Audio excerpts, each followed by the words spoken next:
Welcome back to Leap. ഇന്നത്തെ first question recent നമ്മൾ കണ്ടതാണ് vice president of India mister Jagdeep Dhankhar resign ചെയ്യുന്നത്. So അതായിട്ട് റിലേറ്റ് ചെയ്തിട്ടുള്ള ഒരു ചോദ്യമാണ് ആദ്യം നമ്മൾ കാണാൻ പോകുന്നത്. Consider the following statements. When the vice president of India resigns, the deputy chairman of Rajya Sabha becomes the acting vice president എന്നുള്ളതാണ് ഫസ്റ്റ് സ്റ്റേറ്റ്മെന്റ്. അതായത് നിലവിലെ വൈസ് പ്രസിഡന്റ് റിസൈൻ ചെയ്യുമ്പോൾ നിലവിലെ ഡെപ്യൂട്ടി ചെയർമാൻ ഓഫ് രാജ്യസഭ ഇന്ത്യയുടെ ആക്ടിംഗ് വൈസ് പ്രസിഡന്റ് ആയിട്ട് മാറും എന്നുള്ളതാണ് first statement. നമ്മൾ കണ്ടു ഈയിടെ നിലവിലെ വൈസ് പ്രസിഡന്റ് സ്ഥാനം ഒഴിയുന്നത് നമ്മൾ കണ്ടു. പക്ഷേ അതുമായിട്ട് ബന്ധപ്പെട്ട് എവിടെയെങ്കിലും നമ്മൾ കേട്ടോ ഡെപ്യൂട്ടി ചെയർമാൻ വൈസ് പ്രസിഡന്റ് ആയിട്ട് ആക്ട് ചെയ്യുന്നു അല്ലെങ്കിൽ ആക്ടിംഗ് വൈസ് പ്രസിഡന്റ് ആയി മാറി എന്നൊരു ന്യൂസ് നമ്മൾ എങ്ങും കണ്ടിട്ടില്ല അല്ലേ?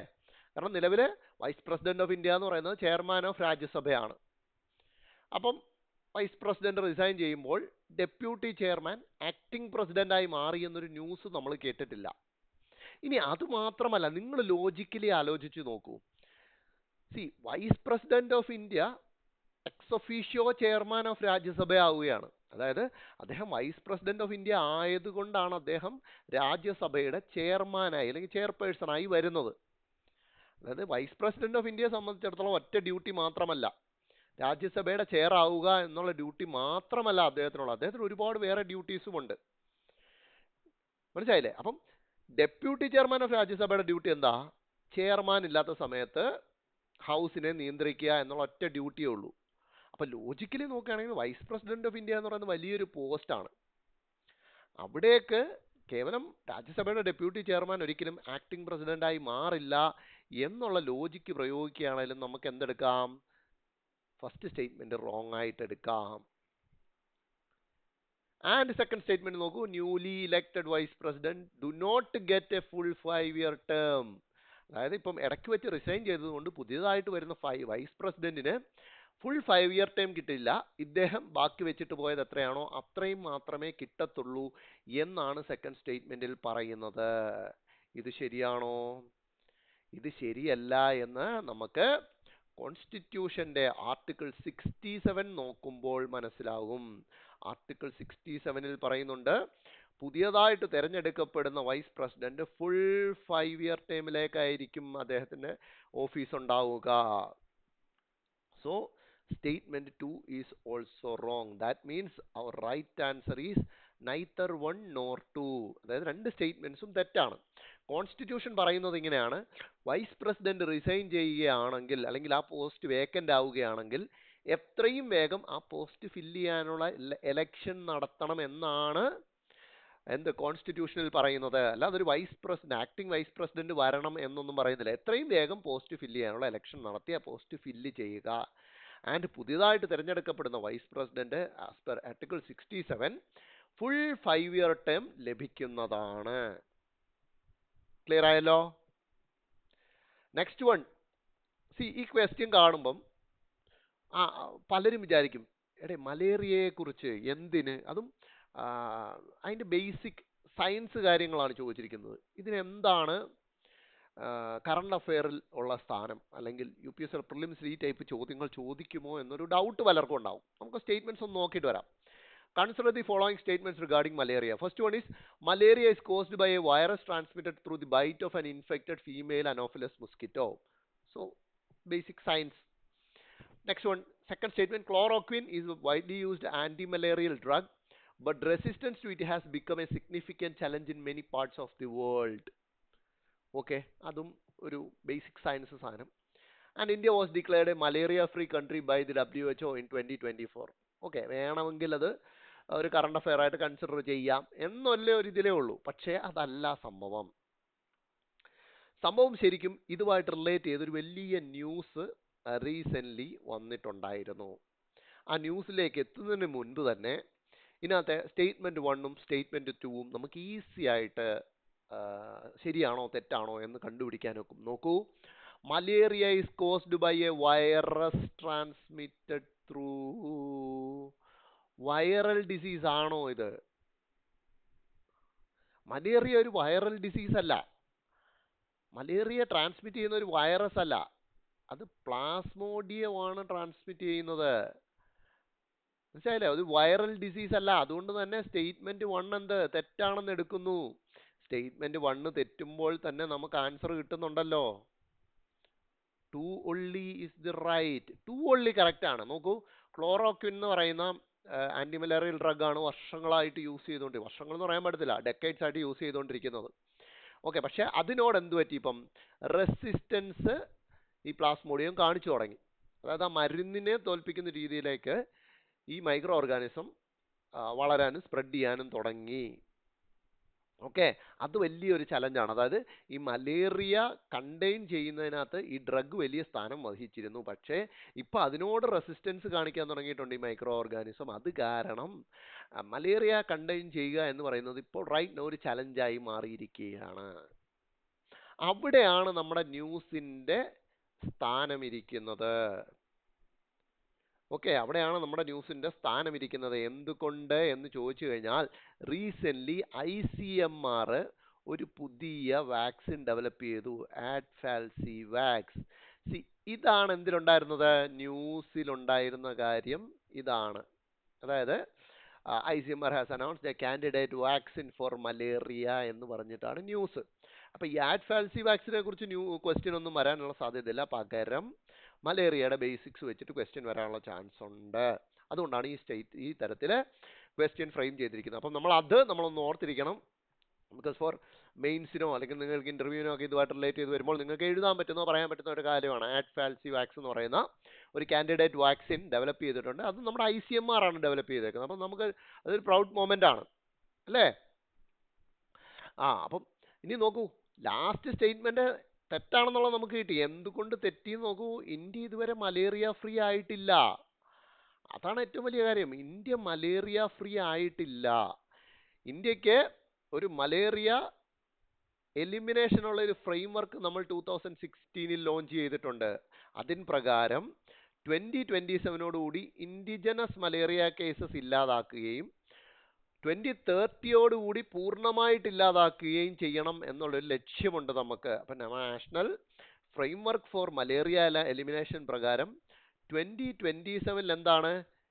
0 ഇൻഡിജനസ് കേസസ്. 0 ഇൻഡിജനസ് കേസസ്, അതായത് തദ്ദേശീയമായി ഇന്ത്യയിൽ നിന്ന് മലേറിയ കേസസ് വരാൻ പാടില്ല. 2030 എന്താണ്? കംപ്ലീറ്റ് ആയിട്ട് മലേറിയ ഇന്ത്യയിൽ നിന്നും തുടച്ചു നീക്കണം. ഇതാണ് നമ്മുടെ ടാർഗറ്റ്. അപ്പം മലേറിയ ഫ്രീ കൺട്രി ആയെന്ന് പറഞ്ഞാൽ അത് ശരിയാണോ? അല്ല, അത് തെറ്റാണ്. So 2 only is the right answer. Moving on to the next one from geography, Madden Julian ഓസിലേഷനെ കുറിച്ചിട്ട്. സ്ഥിരമായിട്ട് UPSC ക്വസ്റ്റ്യൻ ചോദിക്കുന്ന ഒരു ഏരിയ ആണ് എൽ നീനോ അല്ലെങ്കിൽ ഇന്ത്യൻ മൺസൂൺ എന്ന് പറയുന്നത്. ഈ ഏരിയ മൺസൂൺ റിലേറ്റഡ് ആയിട്ടുള്ള ഇവൻറ്റ്സ് എല്ലാം എപ്പോഴും ജോഗ്രഫിയിൽ ചോദിക്കാനായിട്ട് UPSCക്ക് ഇഷ്ടമാണ്. എൽ നീനോ പലതവണ ചോദിച്ചിട്ടും കുട്ടികൾ വീണ്ടും റിപ്പീറ്റഡ്ലി തെറ്റിക്കുന്ന പറഞ്ഞോ. എൽ നീനോ സദേൺ ഓസിലേഷനൊക്കെ പലതവണ ചോദിച്ചിട്ടുണ്ട്. ആ മൺസൂണുമായിട്ട് തന്നെ ബന്ധപ്പെട്ടിട്ടുള്ള മറ്റൊരു പ്രതിഭാസമാണ് മാഡൻ ജൂലിയൻ ഓസിലേഷൻ അല്ലെങ്കിൽ MJO എന്ന് നമ്മൾ പറയുന്ന സാധനം. അതിനെക്കുറിച്ച് 3 സ്റ്റേറ്റ്മെന്റ്സ് നമുക്കിവിടെ തന്നിട്ടുണ്ട്. ഇപ്പോൾ മൺസൂൺ സീസൺ ആണ്. മൺസൂണിന്റെ വരവ് എങ്ങനെയായിരുന്നു എന്ന് നമുക്കറിയാം. കാരണം ഏർലി മൺസൂൺ ആണ് നമുക്ക് ഇത്തവണ വന്നിട്ടുള്ളത്. അതായത് ഫസ്റ്റ് ജൂണിന് മുമ്പ് തന്നെ വലിയ രീതിയിൽ മഴ പെയ്തു. ഇപ്പം ഒരു നോർമൽ മൺസൂണിന്റെ ഫേസിലേക്ക് നമ്മൾ കടന്നിരിക്കുകയാണ്, അല്ലേ? മൺസൂണിന്റെ പ്രത്യേകത നമുക്കറിയാമല്ലോ. കണ്ടിന്യൂസ് റെയിൻ ആയിരിക്കത്തില്ല. കുറച്ച് ദിവസം മഴ പെയ്യും, പിന്നെ ഒരു ഗ്യാപ്പ് എടുക്കും, വീണ്ടും മഴ പെയ്യും. ഇതാണ് മൺസൂണിന്റെ ഒരു പൊതു സ്വഭാവം. അത് കാരണം മാഡൻ ജൂലിയൻ ഓസിലേഷൻ ന്യൂസിലുണ്ടായിരുന്നു. നോക്കൂ, first statement, the effect of the MJO is witnessed mainly in tropical region. MJOയുടെ സാന്നിധ്യം പ്രധാനമായിട്ടും നമുക്ക് അനുഭവിക്കാൻ കഴിയുന്നത് ട്രോപ്പിക്കൽ റീജിയണിലാണ്. ഇന്ത്യ ഒരു ട്രോപ്പിക്കൽ റീജിയണിലുള്ള കൺട്രി അല്ലേ? ട്രോപ്പിക് ഓഫ് ക്യാൻസർ നമ്മുടെ നാട്ടിൽ നടുക്കൂടെ കടന്നു പോകുന്ന ഒരു രാജ്യമാണ്. നമ്മളെന്താണ്? ട്രോപ്പിക്കൽ രാജ്യമാണ്. പ്രത്യേകിച്ച് towards the south of tropic of cancer. മനസ്സിലായില്ലേ? നമ്മുടെ സദേൺ പെനിൻസുല എന്ന് പറയുന്ന സാധനം, ഇന്ത്യൻ പെനിൻസുല എന്ന് പറയുന്ന സാധനം പക്ക ഇക്വേറ്ററിനും ട്രോപ്പിക് ഓഫ് ക്യാൻസറിനും ഇടയിൽ കിടക്കുന്ന ട്രോപ്പിക്കൽ ഏരിയ ആണ്. ഇന്ത്യ ബേസിക്കലി ഒരു ട്രോപ്പിക്കൽ കൺട്രിയാണ്. അപ്പം ഇന്ത്യയിൽ മാഡൻ ജൂലിയൻ ഓസിലേഷന്റെ എഫക്റ്റ് നല്ലവണ്ണം കാണാൻ കഴിയുമോ ഇല്ലയോ എന്ന് നമ്മൾ നോക്കണം. അതാണ് ഫസ്റ്റ് സ്റ്റേറ്റ്മെന്റ്. ഇനി സെക്കൻഡ് സ്റ്റേറ്റ്മെന്റ് നോക്കൂ. When the enhanced convective phase of MJO is positioned over the Indian Ocean, it generally leads to a suppression of rainfall and delays the onset of monsoon. അതായത് enhanced convective ഫേസിലേക്ക് MJO എത്തുമ്പോൾ, പ്രത്യേകിച്ച് അത് Indian ocean മുകളിലേക്ക് വരുമ്പോൾ എന്താണ്, നമുക്ക് monsoon മാറിപ്പോവുകയും മഴ കുറയുകയും ചെയ്യുന്നു എന്ന് സെക്കൻഡ് സ്റ്റേറ്റ്മെന്റ് പറയുന്നു. തേർഡ് സ്റ്റേറ്റ്മെന്റ് പറയുന്നു, MJO's active phase can strengthen cross equatorial winds and increase the moisture convergence, creating conditions favorable for an early monsoon onset. MJOയുടെ ആക്റ്റീവ് ഫേസ് മൺസൂണിന്റെ വരവ് നേരത്തെയാക്കുന്നു, കൂടുതൽ നല്ല മൺസൂൺ നമുക്ക് കിട്ടാൻ കാരണമാകുന്നു എന്ന് പറയുന്നു. ഇതിനകത്ത് ബേസിക് ആയിട്ടും MJO എന്താണ് എന്നറിയാതെ നമുക്ക് ഇതിനെക്കുറിച്ച് ഗസ് ചെയ്യാനൊക്കില്ല. സോ നോക്കൂ, MJO എന്താ നോക്കൂ. It's an eastward moving pulse of clouds, rainfall and wind.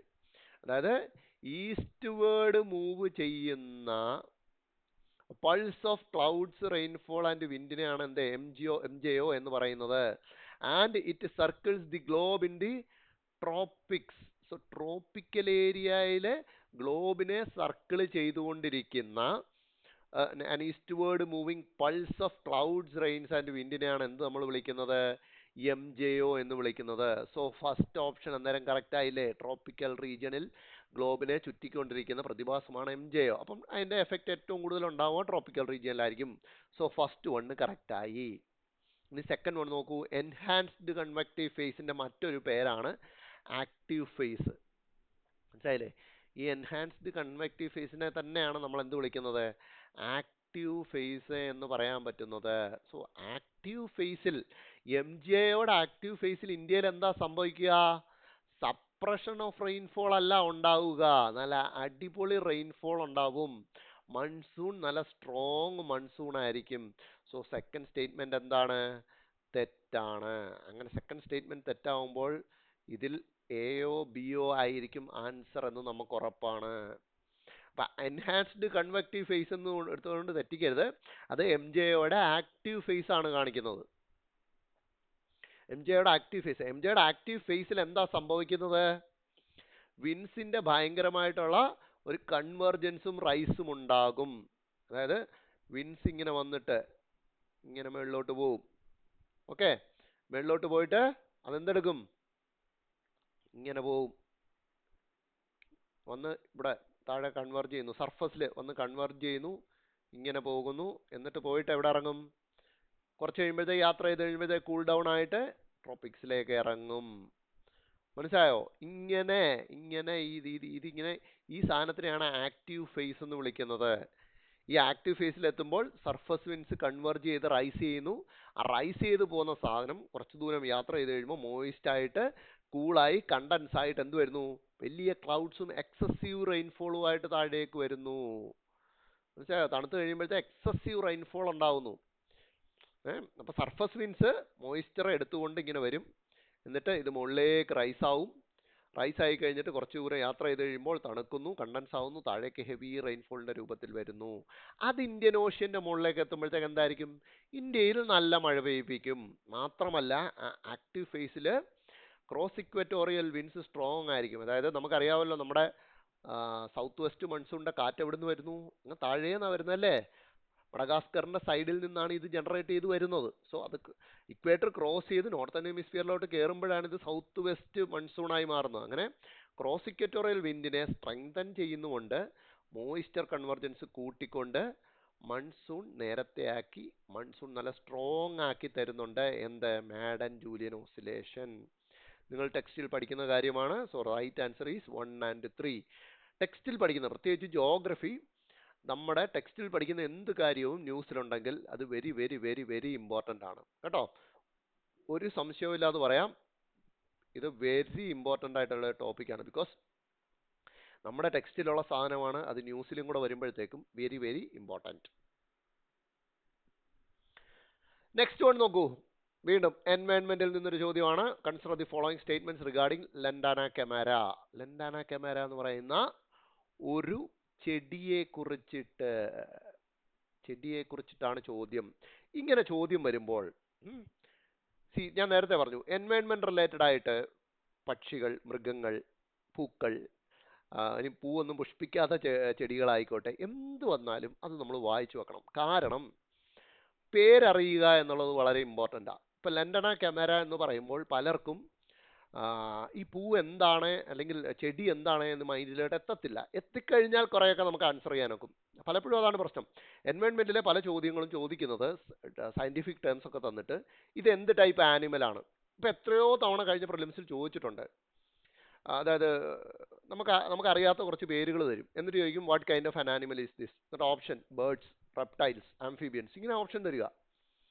ഇനി ഒരിക്കൽ ഒരു സ്പീഷീസിന്റെ പേര് തന്നിട്ട് സയന്റിഫിക് നെയിം തന്നിട്ട് എന്ത് തരം സ്പീഷീസ് ആണിത്, സോ ആൻസർ ഇൻവേസീവ് സ്പീഷീസ് എന്നായിരുന്നു അന്നത്തെ ആൻസർ. അപ്പോൾ അങ്ങനെ നമുക്ക് പരിചിതമല്ലാത്ത പേരുകൾ തരുമ്പോൾ ക്വസ്റ്റ്യൻ ഉണ്ടാവാനുള്ള സാധ്യതയുണ്ട്. അപ്പോൾ അത് നമുക്ക് പത്രത്തിൽ നിന്ന് പഠിക്കണം.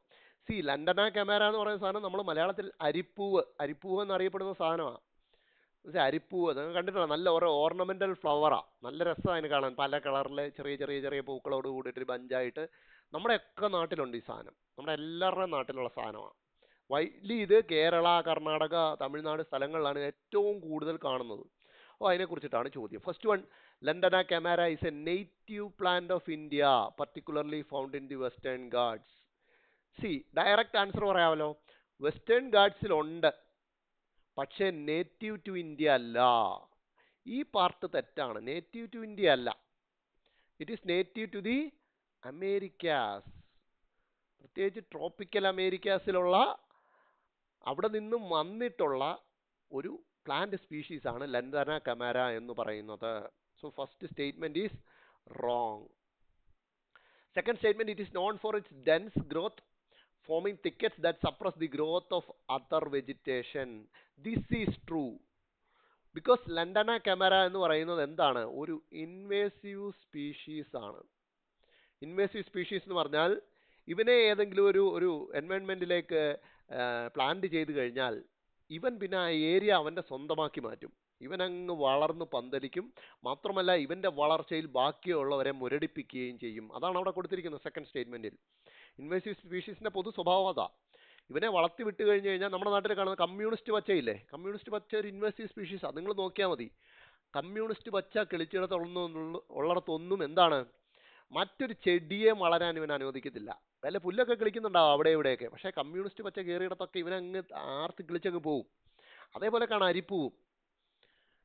ഇതേപോലെക്ക് എന്താണ്, ഇൻവേസീവ് സ്പീഷീസ് ആണ്. അതുകൊണ്ട് ബാക്കിയുള്ള ഒന്നിനെ വളരാൻ ഇവൻ അനുവദിക്കരുത്. ഇവന് തിക്കായിട്ടുള്ള ഇതായി മാറും, ഭയങ്കര തിക്ക് ഒരു വെജിറ്റേഷനായിട്ട് മാറും. സോ താഴേക്ക് യാതൊരുവിധ വെജിറ്റേഷനെയും വളരാൻ അനുവദിക്കത്തില്ല.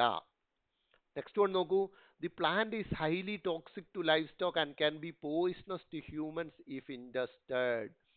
അതായത് ലൈഫ് സ്റ്റോക്കിന്, മൃഗങ്ങൾക്ക്, കന്നുകാലികൾക്ക് ഇത് അപകടകരമാണ് കഴിച്ചു കഴിഞ്ഞാൽ. മാത്രമല്ല ഹ്യൂമൻസിന് ഇത് കഴിച്ചു കഴിഞ്ഞാൽ പോയിസണസ് ആയി മാറും. ഇത് എത്രയോ കാലമായി കേരളത്തിൽ ഉൾപ്പെടെ പറഞ്ഞു കേൾക്കുന്ന വളരെ ശരിയായിട്ടുള്ള ഒരു കാര്യമാണ്. നമ്മുടെ വീടുകളിൽ നിന്നൊക്കെ ഈ ലണ്ടന കെമര ഒഴിവാക്കാൻ പണ്ടൊരു കാലത്ത് ഭയങ്കരമായിട്ട് ഓർണമെന്റലി ഇത് കൃഷി ചെയ്യുമായിരുന്നു. പിന്നെ ഇത് ഒഴിവാക്കാനുള്ള റീസൺ ഇതാണ്. അതായത് ഹ്യൂമൻസിനും ഇത് പോയിസണസ് ആണ് എന്നുള്ള തിരിച്ചറിവ് ഉണ്ടായി. എന്ന് വെച്ചാൽ ഡെഡ്ലി എന്നൊന്നും പറയാനൊക്കത്തില്ല, സ്റ്റിൽ ഇതൊരു പോയിസണസ് ആണ് ഹ്യൂമൻസിന്. സോ 2ഉം 3ഉം കറക്റ്റ് ആയിരിക്കുകയാണ്. ഇനി ഫോർത്ത് വൺ നോക്കുക, biological control methods such as the use of specific insects have shown complete success in eradicating Lantana camara globally. എന്താണ് കംപ്ലീറ്റ് സക്സസ് ഉണ്ടായെന്ന്? സ്പെസിഫിക് ഇൻസെക്ട്സിനെ വിട്ട് ലണ്ടന കെമരയെ പൂർണ്ണമായിട്ടും തുടച്ചു നിൽക്കാൻ സാധിച്ചു എന്ന് പറയുമ്പോൾ ഇതെന്താണ്? എക്സ്ട്രീം കീവേഡ് ആണല്ലേ. എക്സ്ട്രീം കീവേഡ് ആണെങ്കിൽ നമ്മൾ എന്തെടുക്കും? സ്റ്റേറ്റ്മെന്റ് റോങ് ആയിട്ട് കൺസിഡർ ചെയ്യും. തീർച്ചയായിട്ടും ലണ്ടന കെമരയെ പൂർണ്ണമായിട്ടും തുടച്ചു മാറ്റാനൊന്നും നമുക്കായിട്ടില്ല. So the right answer is 2 and 3. Okay, ഈ ലണ്ടന കെമര തീർച്ചയായിട്ടും പഠിച്ചു വെക്കേണ്ട ഒരെണ്ണമാണ്. It's native to the tropical Americas. ഞാൻ ഇന്ത്യയിലേക്ക് ബ്രിട്ടീഷുകാരാണ് കൊണ്ടുവന്നത്. അതിനുശേഷം അതൊരു ഇൻവേസീവ് സ്പീഷീസ് ആയി മാറിയിരിക്കുകയാണ്. Okay, it has also has allelopathic effect. Allelopathy എന്താണെന്ന് നിങ്ങൾ എൻവയോൺമെന്റിൽ പഠിക്കുന്നുണ്ട് ബേസിക്സിന്. സോ അലിലോപ്പതി എന്താണെന്ന് പറഞ്ഞു കഴിഞ്ഞാൽ ഇറ്റ് ഹാസ് അലിലോപ്പത്തിക് എഫക്ട് എന്ന് പറയുമ്പോൾ എന്താണെന്നുള്ള ഐഡിയ നിങ്ങൾക്ക് കിട്ടും. ഓക്കെ, ഇനിയും ഇത് കൂടാതെ മെയിൻസിലേക്കുമായിട്ട് നിങ്ങൾക്ക് ഒരു കാര്യം ഞാൻ പറഞ്ഞുതരാം.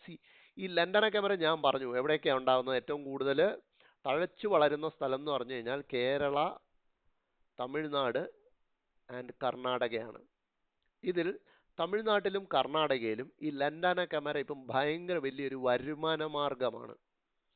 ആർക്ക് എന്ന് ചോദിച്ചാൽ ഫോർ ട്രൈബൽസ്. അതായത് ചില NGOസിൻ്റെയും ഒക്കെ ഇടപെടൽ കാരണം ഈ ലണ്ടാന കമാരയെ അവർ ഫർണിച്ചറാക്കി കൺവേർട്ട് ചെയ്യുക. മനസ്സിലായോ? ഫർണിച്ചറാക്കി. അത് ലണ്ടന കമര നിങ്ങൾ ഉദ്ദേശിക്കുന്ന പോലെ വലിയ തടിയൊന്നുമല്ല, ചെറിയ ഇതാ. പക്ഷെ അതിൻ്റെ തണ്ടുകൾ, സ്റ്റെംസ് കൂട്ടിച്ചേർത്ത് മറ്റേ നമ്മൾ ചൂരൽ പോലൊക്കെ കെട്ടി ഉണ്ടാക്കിയിട്ട് എന്താണ് ഫർണിച്ചർ ഉണ്ടാക്കുക.